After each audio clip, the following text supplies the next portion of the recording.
So, hi there, it's Denise Eckert from Balance Me Coaching, and I love bringing you techniques and different practices to help you reduce your stress. And today I've got Lou and Sherri of the Lou Everett Group, and they're known for their highly effective coaching, teaching, and speaking on the importance of personal growth and how it impacts our influence as a leader. So, hi there, Lou and Sherri, how are you? Doing Good, great, Denise. good. Thanks for having us on. Now, can you explain a little bit of what your company does and what kind of work do you do?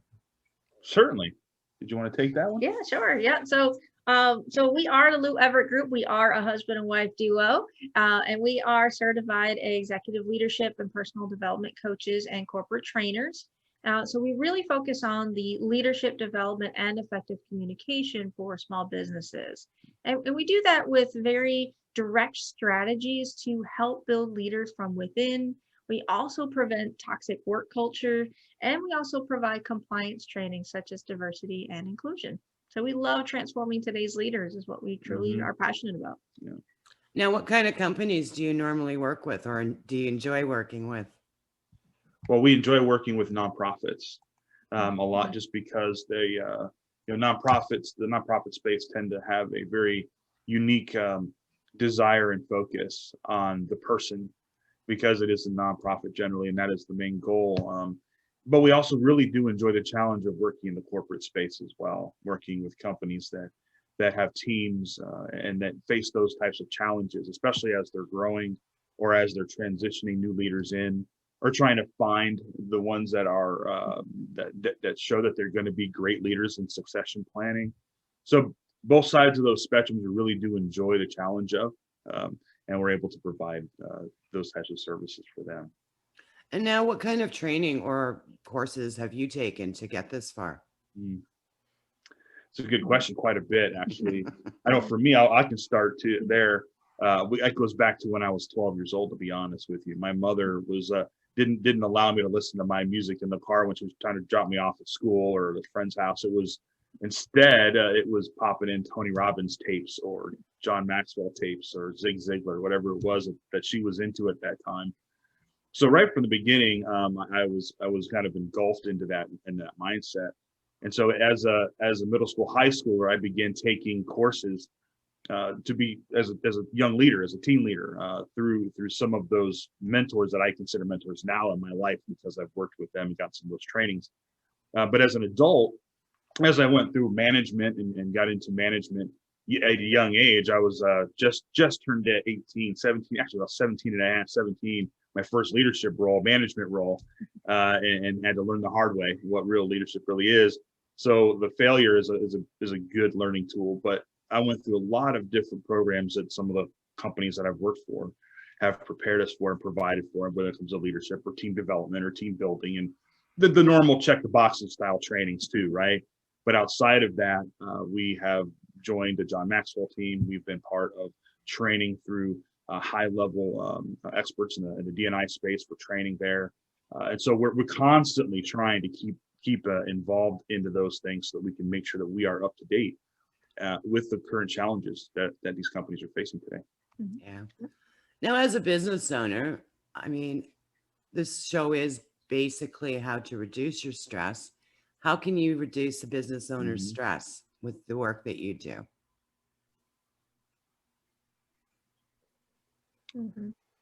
Providing strategy.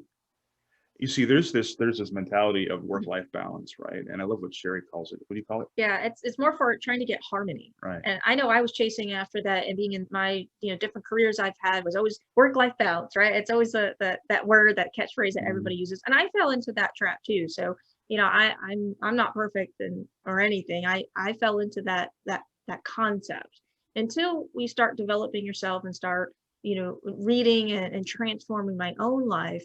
I realized that it's really not the work-life balance, it's actually the harmony. There's going to be ebbs and flows in life anyway, and we need to embrace that and just prepare for the next crisis or the next what's next, to be curious but to be prepared and be proactive as best as possible and to control what we can control, right? So harmony is what I like to use ever since I've learned about that, and to share that with others through the techniques of what we do, and looking at starting as a leader and leader lens anyway. What we do is all starts with you first. It starts with us. Right. Starts with the me principle as part of our principles.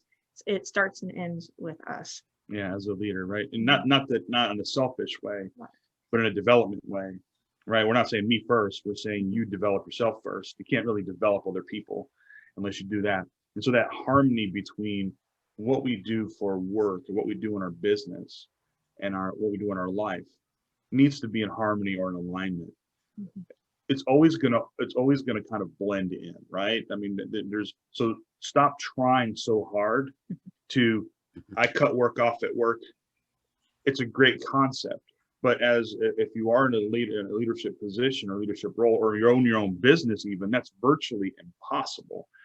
We might not work at home or bring work into our life, but our stress can certainly impact that personal life. And the way we help combat that is by creating very strategic ways to develop yourself as a leader first. Because when you then can take that personal development very directly, then you can understand the value of how to harmonize or be in alignment with what it is that you are being called to do, whether it's in life or in business. So that's where it begins, developing yourself first. Yeah, that's very powerful. And it's funny because, yes, my company's name is Balance Me. And I really don't like the word balance, but I always say, what does balance look like for you? Yeah. And I love that word harmony. And I've been using a lot of blended because a lot of us are working from home. And it's that blended life where you can spend an hour doing work and then an hour doing something else. So it's I love the word harmony. So thank you for bringing that to my attention. Sure. So what's the passion and purpose of your business? Oh, man. Yeah. Well, definitely our mission is definitely transforming today's lives, or transforming today's leaders, and which incorporates lives, of course. But we love that. And the reason being, and what it stemmed from which really turned the corner for our business, was back in 2018, August of 2018, I was in the hospital in the ICU in the burn center for 10 days with a rare disease. It started out as a simple cold, but it kept progressing, and it turned into a life and death situation. Long story short, basically, my good mucous membranes were being attacked, and I was burning from the inside out. So thankfully, I survived with the good doctors here in North Carolina with very minimal damages. But really, with that experience, we really had a newfound purpose. And that's where my transformation really spurred and dug deeper into the personal development. And ironically, we were already starting our business on the side anyway, in the leadership space. But now this really gave a new purpose, because realizing that the work environment that I was leading up to this was a very high stressful, high, go all the time, which I was used to. However, not used to was verbal abuse and expectations of working 70 plus hours a week just to make sure you maintain your metrics at all times. And there was no downtime. There wasn't enough downtime. So that constant putting your body in stress all the time at a long period of time is not good.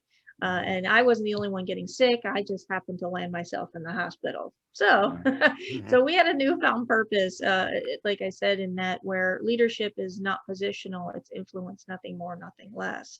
So that's really stemmed our purpose and our why of how we can be proactive and help employees, help organizations, profit, nonprofit, to understand that leadership is a huge responsibility. And if you like, it's a burden as well, but we need to be understanding to be that people centric and not run your people to the ground just so you can get that next dollar and be that $1 billion company. Where it's all for the bottom line, and we get that, and we all got to eat, right? But at what cost?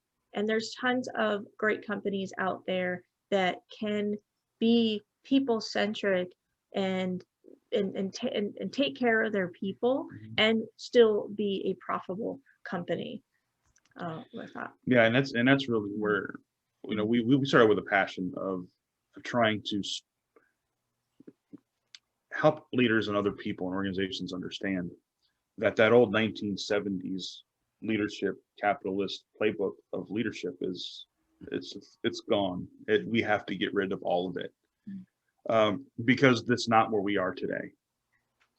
There is, and as a leader, we're co-writing and authoring a book that's due to be out in September, called Empowerment Leadership: the 10 principles every leader must follow to lead with influence. And those 10 principles encompass all of those responsibilities of a leader. One of those responsibilities is others. That's the O in empowerment, other people. And the biggest question is how are we empowering them? How are we giving them the equipping them to fill their role in a way that is aligned with our vision and mission of the company, but also gives them something that they can sink their feet into and feel that they're a part of and that they're being listened to. That's where we are today.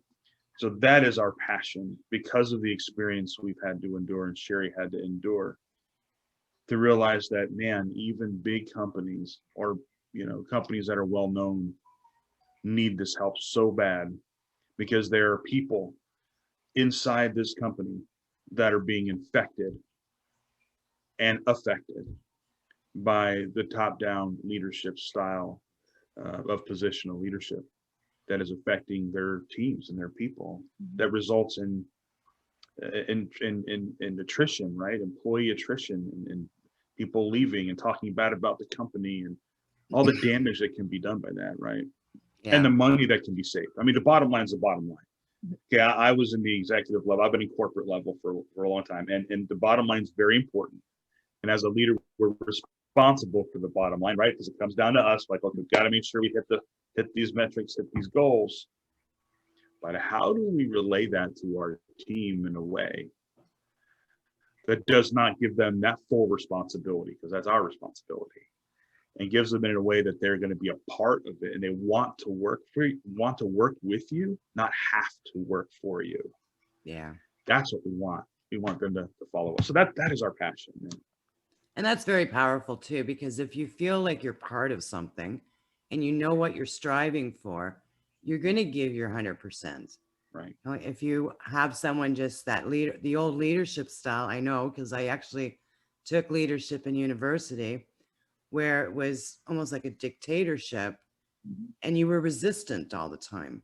You weren't there. You didn't want to be there. And it's nice to see this all changing. That's the bottom line. There is the changing, and we're seeing it. We're seeing it overall. The challenge that businesses are facing, I believe, right now, we've seen right now, is that there's many times that leadership at the top feel and believe that it's changed, but they're so far removed from front line that there's actually a lot of infection going on there. And the morale, things like this, if you see why is the morale down? We did our yearly employee survey. How come people aren't happy on this particular team or that particular team? I don't understand. Our core values are very clear. Our mission is very clear. We have it posted on the wall. Everyone should know. We teach this all the time. They know what we're, well, if you're seeing that these are the challenges right now that you're facing, that's the time to bring people like us in to do a culture survey, right? Let's do a survey, which was something else that we do as well. We'll come in and do a culture survey. Every employee, including leadership, compile that data, find out where that gap is, and then come up with a strategic plan so that gap can be closed. Then that way, now you've got engagement, and you've got employees feel like they're a part of a solution instead of part of the problem. Yeah. Even though you're not saying they're part of the problem, how you behave and how you talk, make employees feel like they're part of the problem. People don't want to go into work when they feel like they're part of the problem. That's what makes them feel anxious at night and upset stomachs in the morning and get sick because they don't want to be there. They're there because they have to, because they need to get paid. You want people to work for you because they want to work for you. That is true leadership right there. Yeah, that's great. So we're going to wrap this up. Are there any final words that you'd like to share with the audience? Just to remember, if you're in a position of leader, or if you are a business owner, and even if you're not either one of those, as a parent, or if you're part of the community, you are a leader. Everyone is. Understand that our stress levels, we're talking about stress here. That's really what your show's about, and how we can reduce stress. Yes. We have to understand that it's not about us, it's about them, about people. Right? If we look at things that way, it's not about me, it's about them. The stress kind of falls off, because you realize that you're doing everything you can for other people as a leader. Your people, the ones that you're leading, it's about them, it's not about me. Then you'll find your stress kind of become a little bit more, as you use, balanced, because you see that you're doing what you can for other people. That's number one. And I think the second thing I want to say here is that just remember, if you are in a leadership position for another company, all stress is going to do is cause you physical ailments, stress in your family life. Just remember, in a company, if you work for them, and that's the stress they're putting on you, you're dispensable. They will replace you like that. It's not about them in that moment. It's about your family. It's about your stress level. It's about how you manage that. So understand that when it comes down to it, it starts with you as a leader. It ends with you as a leader. And you can only give at the level of your own growth. After that, you can't give anymore. So continue to grow so that you can give out more. That, in my opinion, reduces a whole heck of a lot of stress. Yes, it does. That's very heartfelt. I love that. And feel free to reach out to us. Just go to loueverettgroup.com. And you can connect with us right there via phone, or fill out a form to connect with us and set up a time to meet with us right there on our website. We'd love to chat just to see where you are and how we can help you and how we can be in alignment. Yes, and I'll be putting all your contact information in the show notes and the comments and all the different posts. Awesome. Well, thank you so much for your time. It was a pleasure to have you on the show, and it's great information. It really makes people think of where they stand in their company. Yeah, absolutely. Thanks, Denise, for having us. Thanks so much. Appreciate it. Oh, thank you. Just a final note, if you're struggling with burnout or chronic stress, I have free resources such as a podcast, Facebook support group, my blog. To get these free resources, please visit my website at www.balance-me.ca. Now, this is Denise Eckert signing off, and contact me if you're looking to create a happier, more balanced lifestyle today.